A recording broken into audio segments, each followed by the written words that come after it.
Tai reiškia, kad žmonės, kurie yra be darbo, ne tai, kad sėdėtų namie kiekvieną dieną ir galbūt mėgautųsi pašalpų teikiamais malonumais, tačiau turėtų vis tiek kiekvieną rytą pakilti iš savo lovos ir bent jau 2 valandom nueiti į tą darbo vietą, kur galbūt jie nieko neveiktų, tačiau ką tai padarytų, tai skatintų, sakykime, tokia pilietiška savimonė, kad aš turiu būti atsakingas pilietis ir už tai, ką aš gaunu iš valstybės, kurie išlaiko mane galbūt 2, 3, 4, 30 metų, aš turiu kažką duoti atgal. Taigi tai ne tik skatintų žmogaus savimonę ir jo aktyvumą socialinėje sferoje, tačiau ir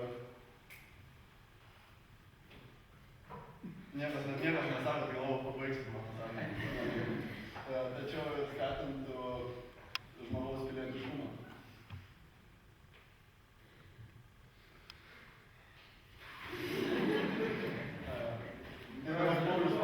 Paulius papasakos apie šio projekto perspektyvą, ką galima tas projektas mūsų mums atnešti ilgajam laikotarpį. Mūsų projekto pavadinimas sako, pagrindinė esmė sumažinti išlaikytinių bedarbių skaičių mūsų vietinėje visuomenėje. Tai reiškia, kad tai būtų ekonominis privalumas, finansinis privalumas, tai būtų mažesnė našta valstybės biudžetui, kaip jau sakėm, globalios regresijos principų, sumažinant socialinės pašalpas, valstybės taupytų nemažai pinigų. Antras dalykas yra tai, jog darbą praradę žmonės, vietoj to, kad bedrasautų sėdėtų namie, eina dirba darbus, kurie pusiau atitinka jų kvalifikaciją, ir tai reiškia, kad kvalifikacija nesusidėlė. Ta prasme, į kvalifikaciją nepraranda vertės. Trečias dalykas yra tai, jog dirbdami ir išeidami į gatvę, bedarbiai gali palaikyti buvusius ryšius, kurie svarbus dalykas yra, ir užmėgsti naujų ryšių.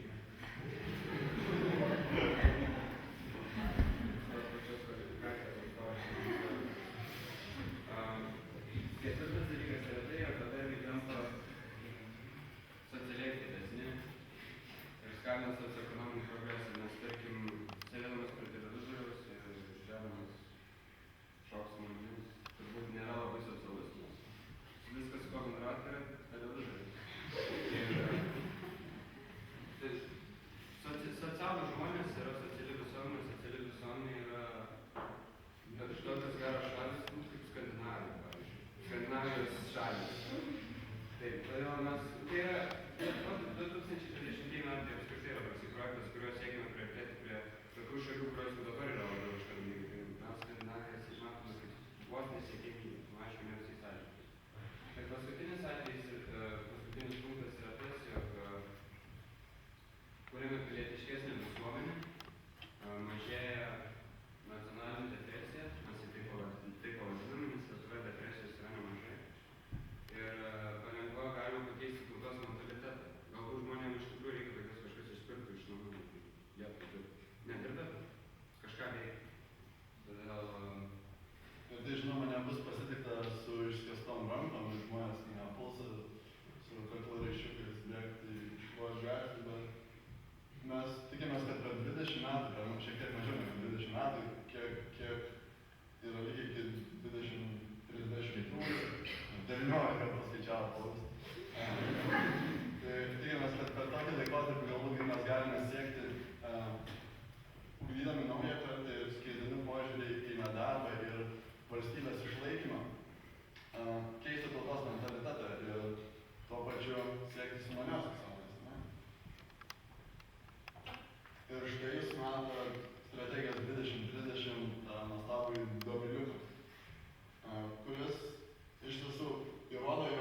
taip pat paliestų ir visuomenę, skatinant ją tapti labiau sumane ir apeiti visuomenę. Ne tik žmonės, kurie galbūt sėdi namuose, būtų įtraukti į darbo rinką ir būtų priversti socializuotis ir galbūt plėsti savo akiratį, tačiau jie solidarizuotųsi ne tik tarpusavyje, tačiau ir valstybėje, suprasdami, kad jeigu nori kažką gauti iš valstybės, tai ne tik turi imti, tačiau ją ir duoti. Ir po jo tas manas valdymas labai trumpai. Šitas projektas, turbūt supratome visi, tik mes norime, ta prasme, make sure, kad jūs viską supratote. Tai yra, jog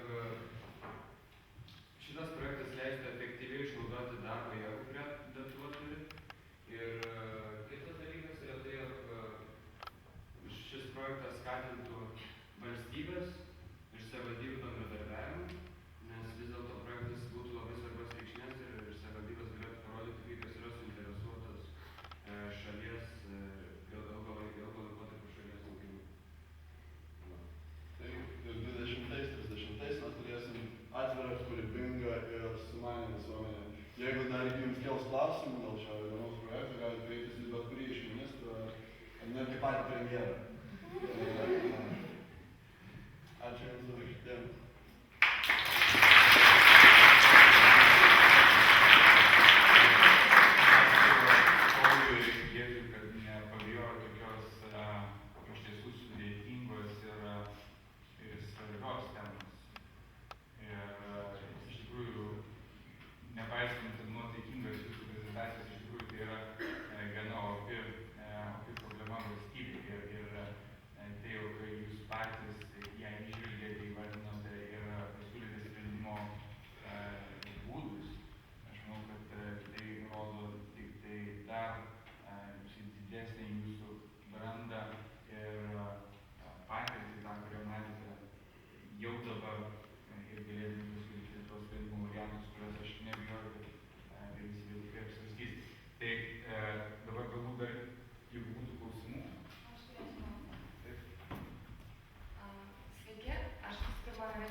Šią sunkiai ir aktyvią savaitę.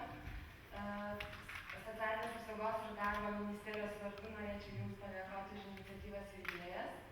Labai gražu, labai šaunu. Taip pat norėčiau pakviesti Jūs į mūsų ministeriją padiskutuoti plačiau, nes kai kurie klausimai, kai kurios žinios ir kompetencijos, tarkim, galima būtų tobulinti, nes, tarkim, atkreipiu dėmesį į Jūsų pasiūlymą dėl viešųjų darbų, kas ateityje ir planuojame, ir šiuo metu jau kalbam apie tai. Taip pat buvo įdomu pastebėti Jūsų pasiūlymus dėl tėvystės motinystės tvarkos, kurie iš esmės yra priešingi nei Europos tarybos rekomendacija. Ta prasme, kad šiuo metu rekomenduojama, kad tėvai būtų kuo labiau integruojami į jaunieji tėveliai, kuo labiau integruojami į darbo rinką. Bet viskas šaunu labai. Ačiū.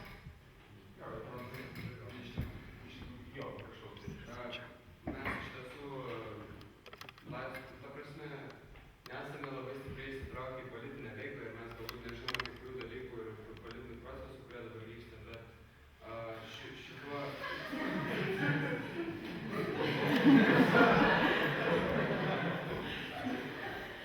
Ir vienu žodžiu, sakydami, jog reikėtų tęsti motinystės ir tėvystės pašalpas, turėjau ministrė, kad Lietuvoje drastiškai mažėja gyventojų skaičius ir reikia skatinti gimstamumą.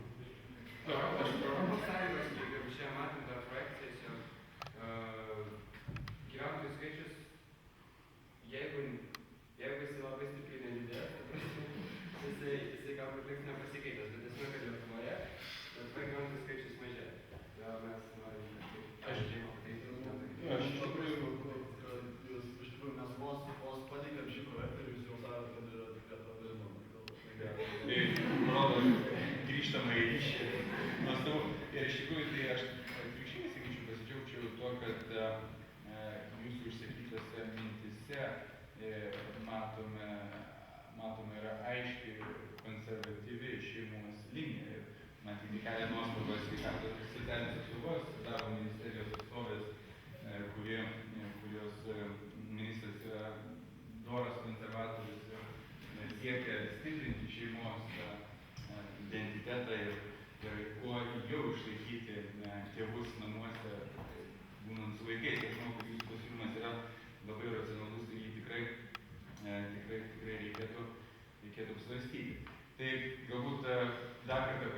Aš dar norėčiau užduoti klausimą, O, poną. taip, žinau. Iš tiesų norėčiau pasidžiaugti, kadangi man šią savaitę teko garbė būti Kamilės ir Pauliaus vedliuko valstybės ir viešųjų finansų pasaulyje ir džiaugiuosi, kad Paulius iš tiesų išmoko puikiai, kas yra viešieji finansai ir valstybės valdymas. Bet aš dabar kritiškai užduosiu klausimą projektui, ta prasme, kad ar jūs nemanot, kad iš tikrųjų žmogus, kai gauna bedarbio pašalpą, na jis yra nubaustas, nes jau jis yra bedarbis ir jis nebūtinai dėl savo kaltės yra atleidžiamas iš darbo, tiesiog yra blogas valdymas ar blogas įmonės vadovas, ar valstybė blogai tvarkosi, ar bankai kažką padarė, kad krizė kilo ir taip toliau. Ar tai nebus dvigubo baudimo principas, jeigu jis dar bus priverstas kažkaip tai dar papildomai dirbti viešuosius darbus? Ir antrasis klausimas, kurį aš jau buvau uždavusi ir vis tik tai galvoju, gal jau sugalvojate, o ką jūs darysite su vadinamaisiais politiniais bedarbiais, kai keičiantis valdžioms, politinio pasitikėjimo pareigūnai irgi gali laikinai būti tie, kurie gauna bedarbio pašalpą. Apie mane. Jeigu tai galėčiau pastebėti dėl pirmo klausimo, kad vertimas dirbti viešuosius darbus būtų kažkokia tai dar viena bausmė, tai aš gal taip drąsiai gan leisčiau savo pastebėti, kad šiais laikais gauti bedarbio pašalpą yra ne kažkokia bausmė, o privilegija ir kažkokia tai... Ką noriu pasakyti, kad tai nelabai